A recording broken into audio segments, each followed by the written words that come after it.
Good morning students. आज हम पढ़ेंगे क्लास 12 का लेसन नंबर 7 हिंदी मीडियम।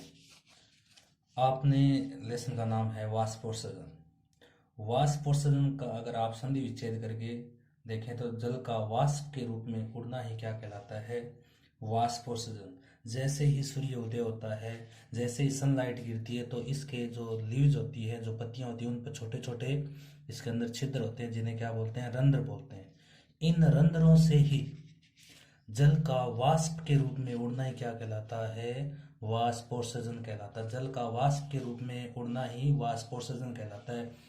इससे क्या होता है कि एक तो ये इसका जो तापमान है वो बैलेंस रहता है, ये जलती नहीं है वाष्पोत्सर्जन के कारण, और एक्स्ट्रा जो वाटर होता है वो भी क्या होता है? वाष्प के रूप में उड़ जाता है। तो जल का वाष्प के रूप में उड़ना ही क्या कहलाता है? वाष्पोत्सर्जन कहलाता है।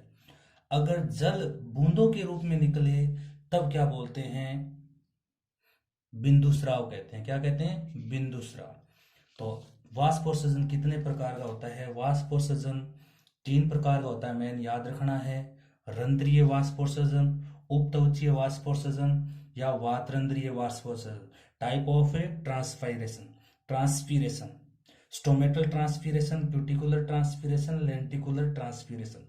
रंध्र सबसे ज्यादा जो वाष्पोत्सर्जन की क्रिया होती है पौधे के कौन से भागों के द्वारा होती है? पत्ती के द्वारा होती है। और पत्ती पर जो छोटे छोटे छिद्र होते हैं उन्हें क्या बोलते हैं? रंध्र कहते हैं। जो छोटे छोटे छिद्र, उन्हीं के द्वारा सबसे ज्यादा जल वाष्प के रूप में उड़ता है, तो उसी को बोलते हैं रंध्रीय वाष्पोत्सर्जन। कितना होता है? 100% में से पौधे के कुल भाग टोटल में से 97%, 50 से 97% जो वाष्पोत्सर्जन की क्रिया होती है वो कौन से प्रकार की होती है? रंध्रीय वाष्पोत्सर्जन। सेकंड आता है, ये जो स्किन है ऊपर वाली, ऊपरी त्वचा और नीचे वाली त्वचा इसी प्रकार फ्रूट पर होती है या जो तना होता है उस पर भी होती है। उसके ऊपर एक विशेष प्रकार की लेयर होती है डेजर्ट प्लांट में, उसे बोलते हैं उपत्वचा। क्या बोलते हैं? क्यूटिकल्स। क्या बोलते हैं? पत्ती पर होती है, तने पर होती है, उन्हें बोलते हैं उपत्वचा। अगर उसके द्वारा वाष्पोत्सर्जन की क्रिया हो तब उसे बोलते हैं उपत्वचीय वाष्पोत्सर्जन। क्या बोलते हैं? उपत्वचीय वाष्पोत्सर्जन। कितना प्रतिशत होता है? टोटल 3 से 10% होता है। अधिकतम कितना होता है? 10%। तीसरा होता है वातरंध्रीय। तो जो काष्ठीय पौधे होते हैं या फल होते हैं उन पर जो छोटे छोटे छिद्र पाए जाते हैं, काष्ठीय जो स्टेम होते हैं, तना या जो फल होते हैं उस पर जो छोटे छोटे छिद्र पाए जाते हैं, उन छिद्रों से भी जल वाष्प के रूप में निकलता है। उन छिद्रों को क्या कहते हैं? वातरंध्र। तो एग्जाम में पूछ लिया जाता है वातरंध्र किसे कहते हैं, तो क्या लिखोगे? फलों की सतह पर छोटे छोटे जो छिद्र होते हैं उन्हें वातरंध्र कहते हैं। और वातरंध्रों के द्वारा भी जल का क्या होता है? उत्सर्जन होता है या वाष्प के रूप में बाहर निकलता है, उसे बोलते हैं वातरंध्रीय वाष्पोत्सर्जन। सबसे कम जो होता है वो वातरंध्रीय वाष्पोत्सर्जन ही होता है, 0.1%। तो पहला क्वेश्चन क्या हुआ? वाष्पोत्सर्जन किसे कहते हैं तथा इसके प्रकारों का वर्णन कीजिए। तो आप क्या लिखोगे? जल का वाष्प के रूप में उड़ना ही क्या कहलाता है? वाष्पोत्सर्जन कहलाता है। और यह 3 प्रकार का होता है, रंध्रीय वाष्पोत्सर्जन, उपत्वचीय वाष्पोत्सर्जन और वातरंध्रीय वाष्पोत्सर्जन। इसके बारे में आप पूरा वर्णन कर दोगे। सेकंड क्वेश्चन हमारे जो लेसन में दे रखा है ओनली कौन सा दे रखा है? रंध्रीय वाष्पोत्सर्जन। रंध्रीय वाष्पोत्सर्जन। अगर हम इस पत्ती को अंदर से देखें, इसे काट के इस पार्ट को अगर ध्यान से देखें बीच में से, तो यहाँ पर एक विशेष प्रकार की क्या होती है? उत्तक उपस्थित होता है। उसी उत्तक को क्या कहते हैं? अंदर से देखें जूम करके तो उसी को बोलते हैं प्रणमध्योतक।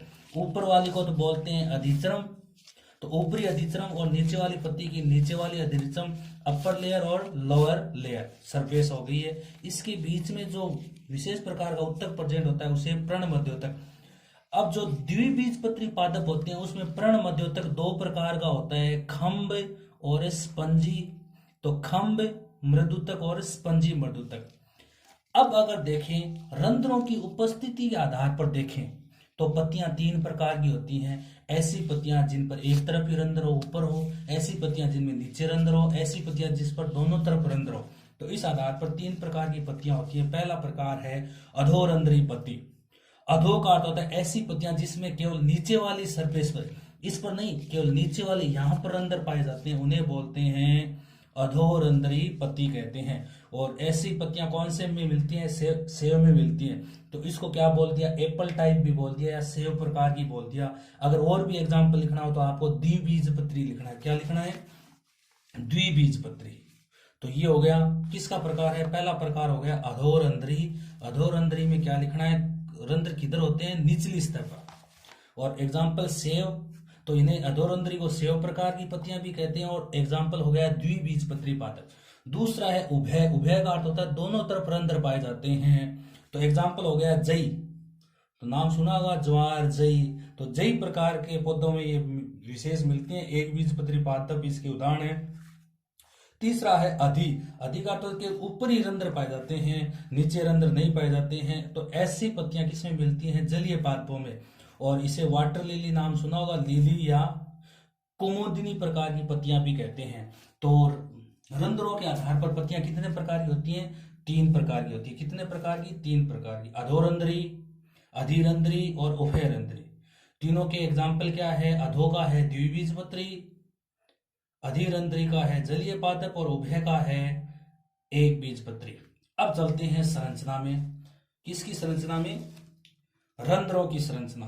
तो अगर हम इसको अंदर देखें, जो ये छोटा सा छिद्र है, जो ये छोटे छोटे छिद्र होते हैं, इनको अगर जूम करके देखें तो अंदर से देखें किसके द्वारा? माइक्रोस्कोप के द्वारा। तो इसकी संरचना कैसी होती है? ऐसी होती है। इन्हें बोलते हैं द्वार कोशिकाएं।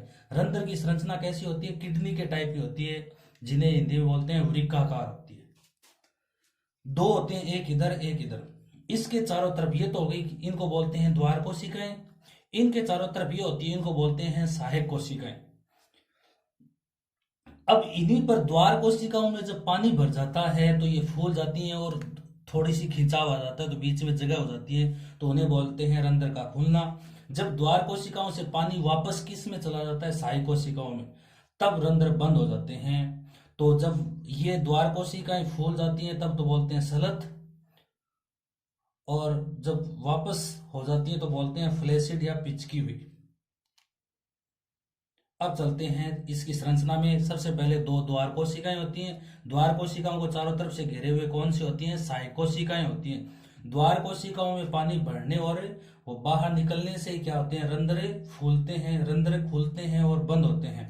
तो एक याद रखना, ये सबसे महत्वपूर्ण क्वेश्चन है। रंध्र किसके कारण खुलते हैं? द्वार कोशिकाओं में जल बढ़ने और निकलने से ही।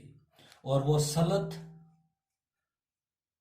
अथवा पिचकी होती हैं तो रंध्र बंद हो जाते हैं। स्थिर स्थिति में द्वार कोशिकाओं की बाह्य पतली। अब इसमें एक भी याद ये रखना है कि ये द्वार कोशिकाएं होती है, इसकी अंदर वाली जो भित्ति होती है वो तो मोटी होती है और बाहर वाली भित्ति पतली होती है। तो बाहर वाली भित्ति में क्या होता है? ज्यादा खिंचाव होता है, तो वो बाहर की तरफ खिंची हुई चली जाती है। अब एक क्वेश्चन आता है इसमें, आपको पूछ सकता है कि 1 वर्ग सेमी में कितने रंध्र हो सकते हैं? तो अधिकतम 100 से लेकर 60,000 तक रंध्र हो सकते हैं। तो ये क्वेश्चन याद रखना है कि 1 वर्ग सेमी में कितने रंध्र हो सकते हैं? 100 से लेकर 60,000 तक रंध्र हो सकते हैं। अब अगला क्वेश्चन पढ़ते हैं, रंध्र गति की मैकेनिज्म। ये रंध्र कैसे खुलते हैं, कैसे बंद होते हैं, उसके आधार पर हमारे जो सिलेबस में है 3 मैंने क्या दे रखी हैं? परिकल्पनाएं दे रखी हैं। पहली दे रखी है मांड शर्करा परिकल्पना। ये आपको सबसे पहले क्वेश्चन ये याद रखना है कि साइंटिस्ट ने दी थी, तो नाम है जेडी सायरे। इन्होंने ये बताया कि जैसे ही सूर्य उदय होता है तो इसके अंदर क्या होती है? रात को क्या बनी हुई होती है? शर्करा बनी होती है। सूर्य उदय होते ही जैसे सनलाइट गिरती है पत्ती के ऊपर, तो शर्करा किस में चेंज हो जाती है? ग्लूकोज 1 फॉस्फेट में चेंज हो जाती है। शर्करा किस में चेंज हो जाती है? ग्लूकोज 1 फॉस्फेट में चेंज हो जाती है और इसकी पीएच बढ़ जाती है। किसकी? पत्ती की। और जैसे ही ग्लूकोज 1 फॉस्फेट में परिवर्तित होती है तो द्वार कोशिकाओं में क्या होता है? बाहर वाली कोशिकाओं से पानी किस में भर जाता है? द्वार कोशिकाओं, और रंध्र क्या हो जाते हैं? खुल जाते हैं। जैसे ही रात होगी तो वापस क्या होता है? ग्लूकोज 1 फॉस्फेट वापस किस में चेंज हो जाता है? शर्करा में चेंज हो जाता है, और द्वार कोशिकाओं से वापस पानी किधर चला जाता है? सहायक कोशिकाओं में, और वापस रंध्र बंद हो जाते हैं। सायरे के पूर्व लॉयड ने बताया था कि द्वार कोशिकाओं में मांड उपस्थित होता है। मांड किसको बोलते हैं? शर्करा को ही बोलते हैं। तो इसमें एक ही याद रखना है, दिन में क्या होता है? शर्करा से क्या किस में चेंज हो जाती है? ग्लूकोज 1 फॉस्फेट में, और नाइट में ग्लूकोज 1 फॉस्फेट वापस किस में चेंज हो जाती है? शर्करा। सेकंड आती है हाइपोथेसिस है, किसकी? स्टीवर्ड की परिकल्पना, नाम ही साइंटिस्ट का साथ में दे रखा है। इन्होंने ये बताया था कि ग्लूकोज 1 फॉस्फेट तक ही सीमित नहीं होती है बात। उन्होंने ये कहा कि ग्लूकोज 1 फॉस्फेट दिन में किस में और चेंज हो जाता है, सूर्य की उपस्थिति में, सनलाइट गिरते ही ग्लूकोज 6 फॉस्फेट में चेंज हो जाता है। और ग्लूकोज 6 फॉस्फेट ग्लूकोज 1 फॉस्फेट से ज्यादा क्या होता है, घुलनशील होता है, जिससे इसके अंदर जो कोशिका होती है, इनके अंदर उनकी क्या हो जाती है, सांद्रता बढ़ जाती है। कोशिका के अंदर जो कोशिका रस होता है उसकी सांद्रता बढ़ जाती है और रंध्र खुल जाते हैं, और रात को वापस वही प्रोसेस हो जाती है, ग्लूकोज 6 फॉस्फेट वापस किस में चेंज हो जाता है, ग्लूकोज 1 फॉस्फेट में चेंज हो जाता है। अब सबसे इसकी जो सबसे मेन फेमस जो हाइपोथेसिस है, सक्रिय पोटेशियम आयन स्थानांतरण सिद्धांत, नाम ही क्या है, मेन कौन है, रोल कौन देगा, पोटेशियम। और पोटेशियम में क्या होता है, दिन के समय तो पोटेशियम कहाँ जाता है, द्वार कोशिकाओं में, द्वार कोशिकाओं में आते ही द्वार कोशिकाएं पानी से भर जाती हैं, इसकी पीएच बढ़ जाती है, डीपीडी भी बढ़ जाती है, डीपीडी बढ़ते ही पानी इसमें भर जाएगा और वो फूल जाती हैं और रंध्र खुल जाते हैं। नाइट में क्या होगा, पोटेशियम वापस अपनी जगह पर चला जाएगा, CO2 की मात्रा यहाँ पर बढ़ जाएगी, और साथ में एक हार्मोन है ABA, एब्सिसिक एसिड के कारण रंध्र वापस बंद हो जाते हैं। तो इस पूरी प्रोसेस को हम चेक करके देखते हैं क्या होता है। तो मैन कौन है, साइंटिस्ट है इमामुरा फ्यूजिनो ने सबसे पहले इसके बारे में बताया था। फिर इसी को आगे और किसने क्या वापस थोड़ा सा और चेंज करके बताया, उसकी प्रोसेस को और आगे बताया, वो था लेविट। तो 3 साइंटिस्ट हैं, इमामुरा, फ्यूजिनो और आगे और बताने वाला है लेविट। अब पूरी इसमें एग्जाम में आ जाए तो आपको मेन ये लाइनें याद रखनी है आपको। सबसे पहले क्या हुआ, सूर्य उदय हुआ, सनलाइट थी, तो रात